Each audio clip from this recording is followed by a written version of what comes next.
Hello everyone, स्वागत है आपका करियर क्लासेस में, जहां आपको मिलती है सबसे बेहतर शिक्षा। तो आज हम बात करने वाले हैं बच्चों के जो विचार हैं। मैं पढ़ाते पढ़ाते ये ऑब्जर्व करता हूं कि बच्चे पढ़ने तो जाते हैं, लेकिन सोचते बड़ा कम है। सोचने का मतलब इन द सेंस ऑफ कि अगर उनको कुछ बता दिया जाए तो उसके बारे में उनके जुबान से कोई क्वेश्चन नहीं निकलता। उनको कोई चीज़ पढ़ा दिया जाए और कुछ क्वेश्चंस दे दिए जाएं करने के लिए, तो वो उस क्वेश्चंस को करने में हिचकिचाते हैं, बोर होते हैं, मतलब उन्हें इंटरेस्ट नहीं आता। ये सब चीज़ें कहाँ से क्रिएट हो रही हैं, कैसे हो रही हैं? बच्चे कोचिंग से या स्कूल से घर जा रहे हैं तो यूट्यूब और गूगल से होमवर्क पूरा कर दे रहे हैं। एआई का ज़माना आ गया है, एआई का यूज़ करके वो होमवर्क को पूरा फट से कर ले रहे हैं। तो कहीं न कहीं देखा जाए तो बच्चों का जो दिमाग है, वो विकसित नहीं हो रहा है। अब एआई और यूट्यूब के ज़माने में, गूगल के ज़माने में बच्चे मैक्सिमम वर्क, जो भी क्वेश्चंस मिला, अब तो ऐसी फैसिलिटीज़ आ गई है, हालाँकि मैं खुद यूज़ करता हूँ। हालाँकि मेरा यूज़ करना नुकसानदायक नहीं है, क्योंकि मैं एक टीचर हूँ और मेरे को कम समय होता है और बच्चों के लिए अधिक से अधिक क्वेश्चन मुझे तैयार करना होता है। तो मैं वहाँ पे इनका यूज़ कर लेता हूँ, लेकिन कहीं न कहीं अगर बच्चे इनका यूज़ कर रहे हैं, हालाँकि मैं तो भाई समझदार हूँ, मुझे पता है मुझे कहाँ एआई का यूज़ करना है, कहाँ नहीं करना है। लेकिन बच्चों के अंदर एक हैबिट आ रही है, वो क्या कर रहे हैं, क्वेश्चंस को स्कैन कर रहे हैं और सभी आंसर आ जा रहे हैं। एआई का बेनिफिट यही है कि बच्चे क्वेश्चन को स्कैन कर रहे हैं और सारे आंसर आ जा रहे हैं और एक लाइन से आंसर लिख के वो खाली हो जा रहे हैं। यहाँ तक कि बच्चे क्वेश्चन को पढ़ भी नहीं रहे हैं कि क्वेश्चन लिखा क्या है।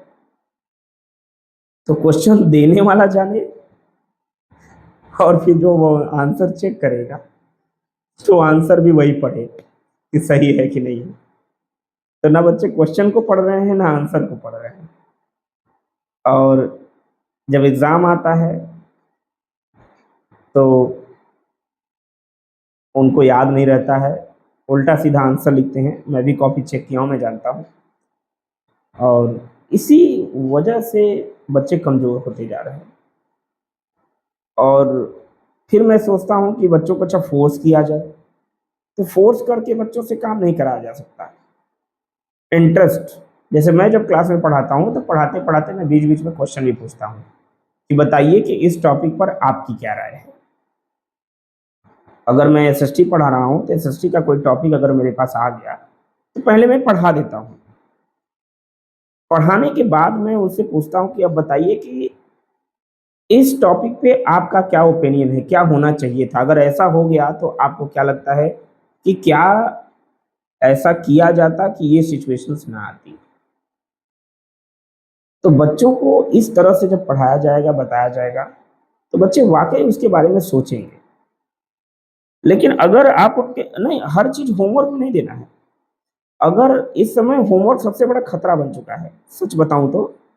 हालाँकि बहुत लोग इसे डिनाई भी करेंगे कि होमवर्क बच्चों को देना चाहिए, बिल्कुल देना चाहिए। लेकिन मेरा जहाँ तक मानना है कि बच्चों को होमवर्क ना देकर एक दिन पढ़ाया जाए और एक दिन जो पढ़ाया गया है, उसी से ढेर सारे क्वेश्चंस बनाए जाएँ और बच्चों से क्वेश्चन पूछे जाएँ और जो टॉपिक पढ़ाया जाए, उस पर उनसे उनका विचार माँगा जाए कि आप इस पर क्या कहना चाहते हैं? आपको क्या लगता है कि ये सही है या सही नहीं है? तो मुझे लगता है कि ये ज़्यादा बेनिफिशियल रहेगा, क्योंकि आज के मोबाइल फ़ोन के ज़माने में बच्चे होमवर्क मोबाइल से कर ले रहे हैं, खुद से नहीं कर पा रहे हैं। इसलिए अब टीचर को करना क्या होगा कि एक दिन पढ़ाए और एक दिन बच्चों से डिस्कशन करे, क्योंकि बच्चे आपस में डिस्कशन कर नहीं रहे हैं, उनका मन तो पढ़ने में लग नहीं रहा है। तो हो सकता है कि अगर हम लोग ऐसी सिचुएशन क्रिएट करें, तो शायद उनका मन लगना शुरू हो जाए। मेरी वीडियो को सभी लोग देखिएगा ध्यान से। मैं बहुत ही एक कहते हैं डीप ट्रूथ बता रहा हूँ। आजकल के बच्चों में जो बन के आ रहा है, पढ़ नहीं रहे हैं। तो अगर एक दिन पढ़ाया जाए, एक दिन डिस्कस किया जाए। अगर हम स्कूल की ही अगर बात ले लें, तो मुझे लगता है कि 30 टू 35 मिनट की पीरियड होती है, 40 मिनट की भी पीरियड होती है। तो अगर 40 मिनट के पीरियड में अगर एक चैप्टर पढ़ाना हो तो कितने दिन लग सकते हैं? 3 दिन, 4 दिन मान लेते हैं। मान लेते हैं 4 दिन लगेगा।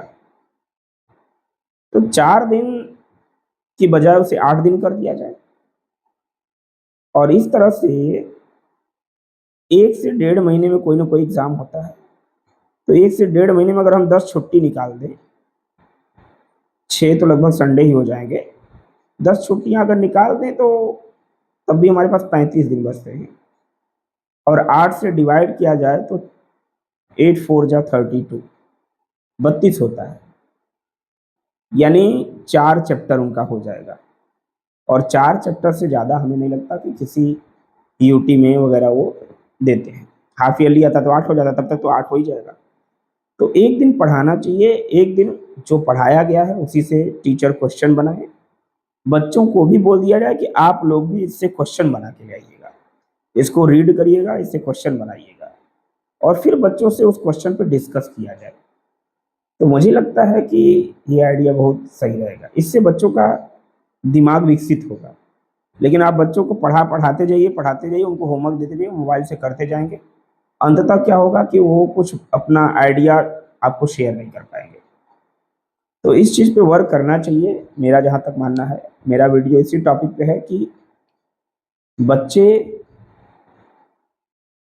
कमज़ोर क्यों होते जा रहे हैं? क्या कारण है? तो इसी टॉपिक मेरा वीडियो था। अगर मेरा वीडियो आपको अच्छा लगे और मैंने अगर सही चीज़ बताई हो, तो आप लाइक और सब्सक्राइब और शेयर ज़रूर करें। और कैरियर क्लासेस को सपोर्ट करें, क्योंकि कैरियर क्लासेस बच्चों के लिए सबसे अच्छा वर्क कर रहा है। और मैं उसका ऑनर हूँ, मैं ये खुद बोल रहा हूँ कि मैं इसी प्रिंसिपल पे चल रहा हूँ कि बच्चे पढ़ें, डिस्कस भी करें, फिर आगे बढ़ें। तो ये मेथड बहुत ज़्यादा अच्छा होगा, ज़्यादा इफ़ेक्टिव होगा। धन्यवाद।